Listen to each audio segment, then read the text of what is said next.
پاسبان حرم سار الله، ای علم دار ابا عبدالله. بسم الله دور محمل قدم بزن، یا ابوالفضل علم بزن.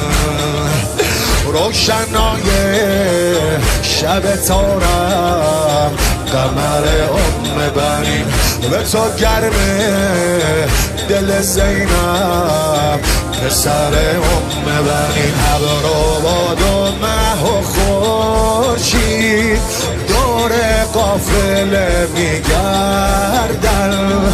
ابروباد و مه و خورشید دور قافله میگردن. به خیمه های سارالله عرض ارادت میکرد.